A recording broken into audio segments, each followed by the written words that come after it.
Bonjour, c'est Jules Lavie pour Code Source, le podcast d'actualité du Parisien. Toute la semaine du 27 mars, près de 400 podcasts francophones s'associent pour le premier Podcast-ton, un événement inspiré du Téléthon destiné à promouvoir le partage et l'entraide. Chaque podcast propose un épisode spécial pour mettre à l'honneur une association. Code Source participe à ce premier Podcast-ton. À travers un témoignage, nous avons choisi de parler de la Maison Perchée, une association parisienne d'aide aux jeunes adultes vivant avec des troubles psychiques. Althea, 32 ans, bipolaire, témoigne aujourd'hui dans Code Source. Elle est aussi bénévole à la Maison Perchée. Elle nous raconte son histoire au micro d'Ambre Rosala.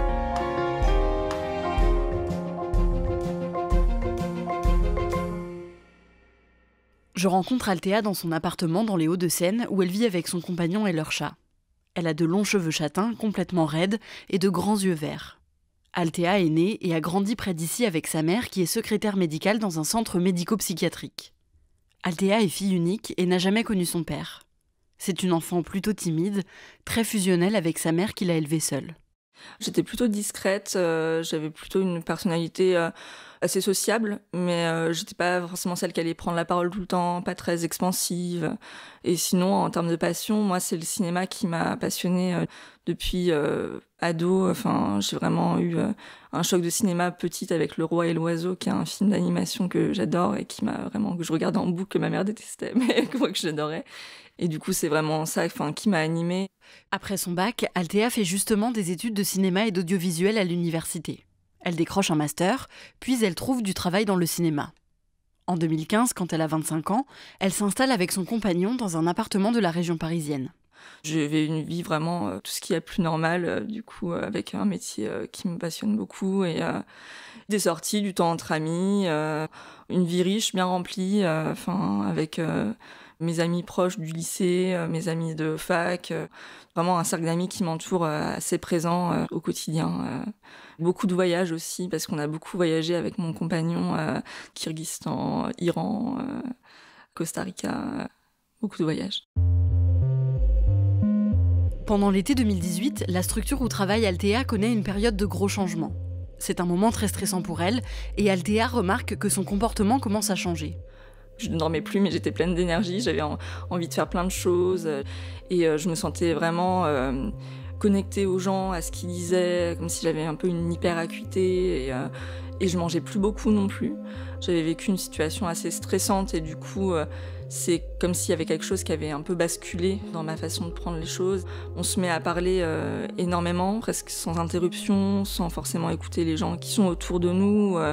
Je disais les choses aussi beaucoup plus facilement, sans filtre, alors que je suis quelqu'un d'assez discret, assez réservé. Et là, du coup, il y a comme si une petite barrière avait sauté et je disais les choses beaucoup plus directement en fait aux gens.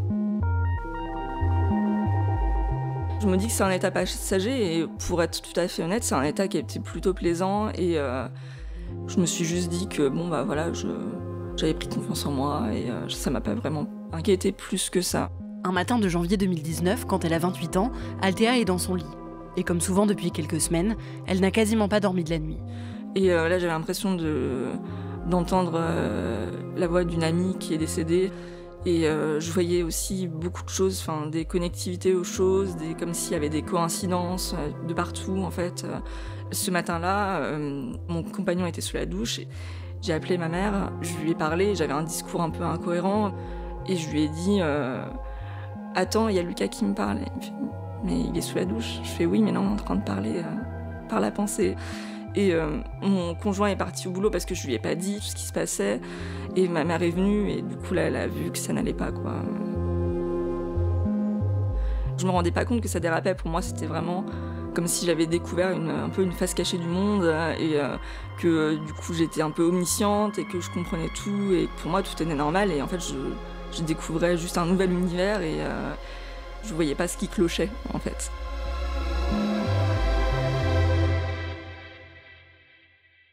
La mère d'Althea se rend compte qu'elle a besoin d'aide. Elle appelle alors un ami de sa fille qui travaille en milieu psychiatrique pour lui demander conseil.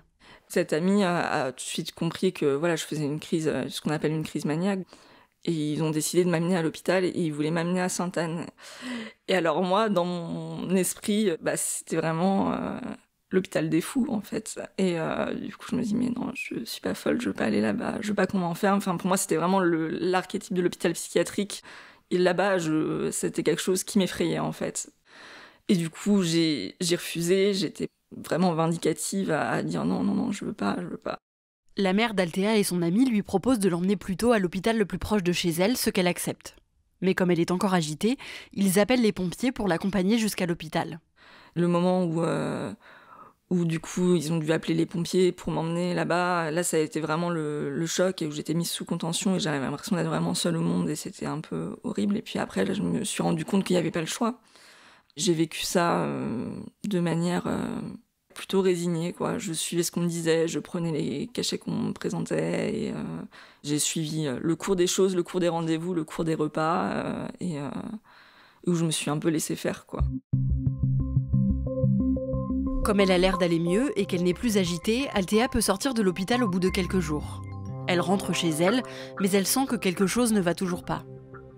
J'entends plus de voix, mais j'ai toujours l'impression d'être très connectée aux choses, d'être très connectée aux gens, de faire des liens avec... je sais pas, je vois un papillon, je me dis ça c'est un signe, je vois des signes partout. Enfin, je continue vraiment à voir des signes dans tous les sens. Donc, cette amie qui travaille du coup en psychiatrie a dit ça ne va toujours pas, il faudrait que tu retournes te faire hospitaliser. Mais du coup, là, cette fois, il m'a accompagnée pour aller vers un établissement qui vraiment était spécialisé dans ce que j'avais. Et là, ça a été un choc parce qu'on m'a placée en unité fermée, donc c'est-à-dire pas de portable, pas de visite pendant un certain temps. Je suis vraiment isolée pour vraiment faire redescendre la pression et essayer d'arrêter d'avoir ces idées qui s'accélèrent et du coup d'être sollicitée, de sursolliciter des personnes aussi, dans le but de me faire redescendre sur Terre en fait. Et là, c'était un peu compliqué à vivre. Les médecins posent un diagnostic et annoncent à Althea qu'elle est bipolaire. Ils lui expliquent que c'est un trouble psychique, alternant des phases maniaques avec une exaltation de l'humeur, comme celle qu'elle vient de vivre, et des épisodes dépressifs. Althea n'en a pas encore fait, mais elle peut, après l'épisode maniaque qu'elle vient de faire, tomber dans une phase de dépression grave. Quand ce mot de bipolarité est posé, j'ai l'impression que c'est pas moi au début, qu'on parle pas de moi, et en même temps, vu ce qui m'est arrivé, il n'y a pas d'erreur en fait. Ça doit être ça. Je comprends pas trop ce qui m'arrive et c'est un peu un choc. Quand on essaye de retracer ensemble avec les médecins mon passé, il n'y avait pas vraiment de signes avant-coureurs au final. Parfois pour certains c'est un soulagement le diagnostic parce qu'ils ont vécu des hauts et des bas toute leur vie et en fait on a eu du mal à poser un mot là-dessus. Et moi c'est la première fois que je vis une crise comme ça. J'ai jamais fait de dépression avant. Et on me dit, du coup, plus vous faites de crises, plus vous avez de risques d'en faire, en fait. C'est un peu un moulin qui s'alimente, en fait. Et je me dis, le but, c'est d'éviter d'en refaire et d'éviter de tomber en dépression aussi après, parce qu'après ce genre de crise, le gros risque, c'est de tomber en grosse dépression. Et je me tourne vraiment vers l'avenir et avec un sentiment pas de sérénité, quoi. Les médecins lui donnent un traitement et lui conseillent de suivre des groupes de parole à l'hôpital. Elle rencontre alors d'autres patients bipolaires ou souffrant d'un autre trouble psychique. Je vois des gens en fait qui sont plus âgés que moi, qui sont là, donc qui ne s'en sortent pas vraiment avec la maladie, quoi, qui luttent au quotidien pour avoir une vie normale et qui n'ont pas forcément d'emploi, qui parfois ont quand même des enfants, mais pour qui c'est compliqué. Enfin voilà, la vie au quotidien. Et là, je commence à réaliser ce qui m'arrive. Je me suis un peu dit. Mon avenir va être revu à l'aune de ce diagnostic. Est-ce qu'il va falloir que je tire un trait sur certaines passions, les voyages par exemple, sur une vie de famille future. Ça m'apportait pas forcément de perspective d'avenir avec la maladie, d'avenir serein avec la maladie en fait. Althea sort de l'hôpital en février 2019, 1 mois et demi après sa crise maniaque. Elle rentre chez elle avec un traitement à prendre tous les jours. Je suis redescendue sur Terre, donc la chute est un peu raide, quoi. Et le retour à la réalité est dur. Et au final, je me sens de nouveau pas moi-même, avec toujours des pensées un peu accélérées, mais cette fois un peu un sentiment de dépression. C'est ce qu'on appelle en fait un état mixte. C'est une phase en fait où moi je sentais que j'avais plein d'idées qui venaient, toujours avec ces pensées très présentes et en même temps aucune envie de me lever, de manger, enfin de faire des choses, enfin vraiment pas d'énergie en fait, pas d'énergie. Et je sentais que c'était pas vivable quoi. J'en parle à la psychiatre qui me suit et qui me dit en fait il faudrait revenir pour réajuster ton traitement. J'ai pas envie de rester comme ça toute ma vie dans cet état-là, donc j'y retourne. Et là, pour le coup, je crois que ça a été quelque chose d'encore plus dur pour mes proches, de me voir retourner.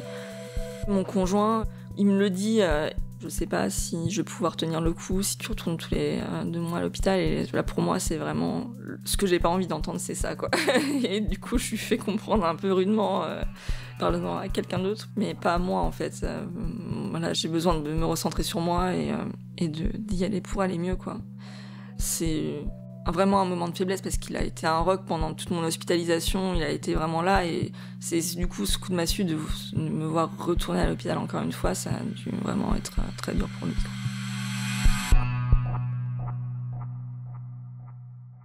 Althea reste à nouveau quelques semaines à l'hôpital, mais elle le vit beaucoup mieux. Elle sort en mars 2019 avec un nouveau traitement plus ajusté. Elle fait aussi attention à ne pas perturber son sommeil, ce qui pourrait précipiter un nouvel épisode maniaque ou dépressif. 2 mois plus tard, en mai 2019, elle sent qu'elle va beaucoup mieux et elle décide de reprendre le travail en mi-temps thérapeutique.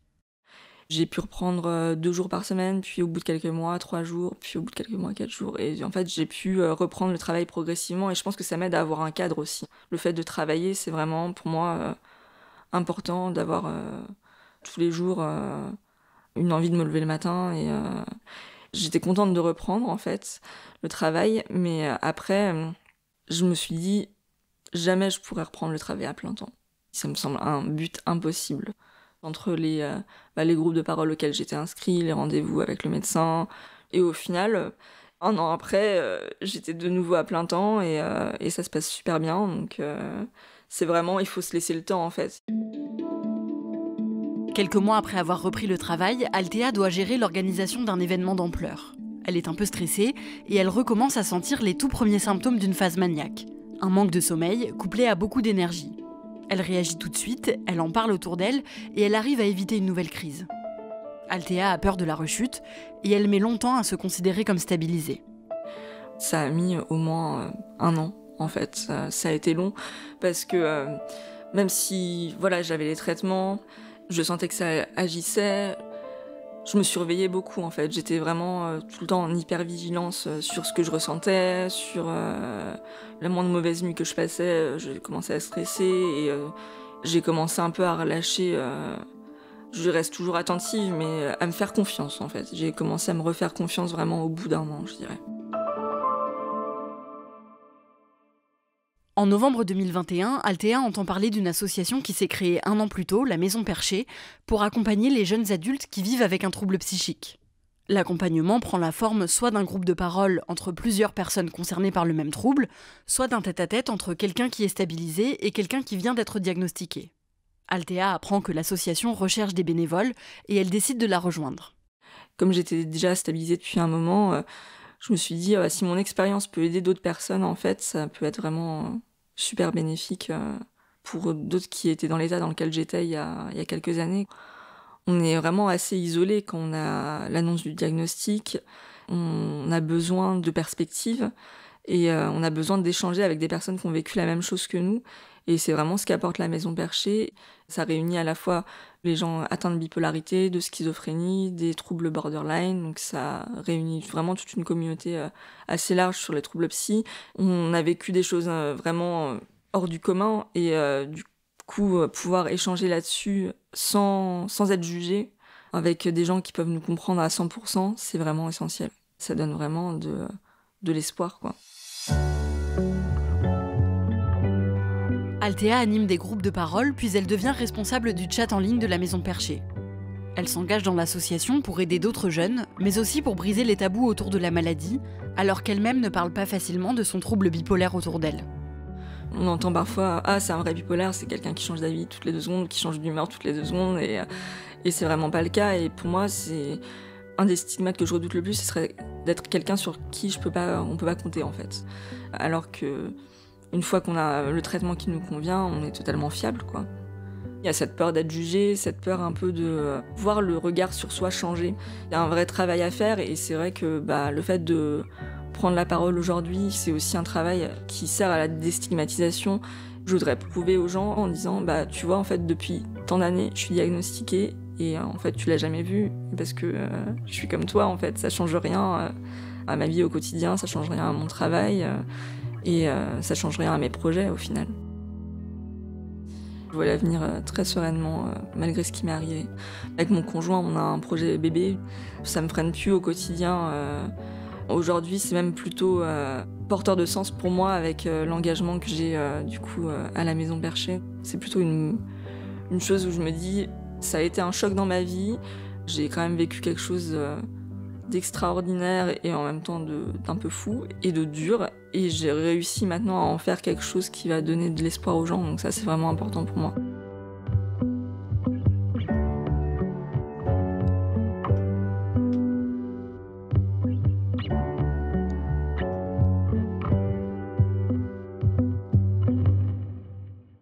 Ambre, on comprend qu'Althea vit maintenant avec le risque de faire un jour un nouvel épisode maniaque.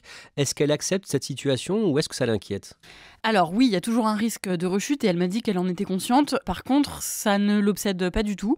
Elle vit très bien avec et surtout, elle a confiance en son traitement, en son mode de vie et en elle tout simplement pour ne pas avoir peur de la rechute au quotidien. Je le disais au début de cet épisode, on a fait ce sujet dans le cadre du premier podcast Ton, près de 400 podcasts francophones qui pendant une semaine mettent à l'honneur l'association de leur choix.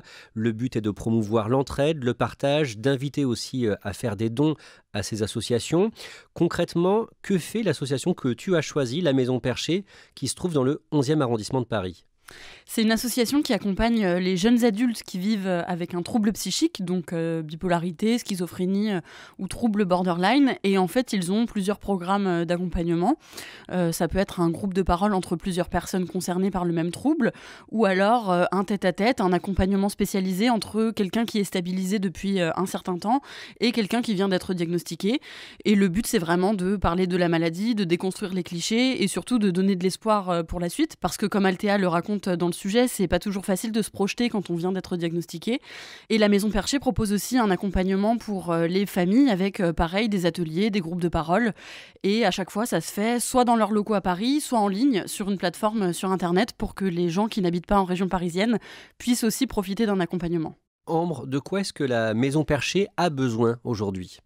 Alors, ils recherchent activement des bénévoles, des personnes stabilisées et qui pourraient venir partager leur vécu et animer des groupes de parole, mais aussi d'autres bénévoles pour faire tourner l'association et son lieu de vie à Paris. Merci Ambre Rosala, et si vous envisagez de faire un don à la Maison Perchée ou de donner de votre temps, rendez-vous sur maisonperchée.org, sans accent bien sûr, et pour les infos sur le podcast Ton, l'adresse c'est podcastton.org. Cet épisode de Code Source a été produit par Thibault Lambert, Clara Garnier-Amouroux et Emma Jacob, réalisation Pierre Chaffanjon.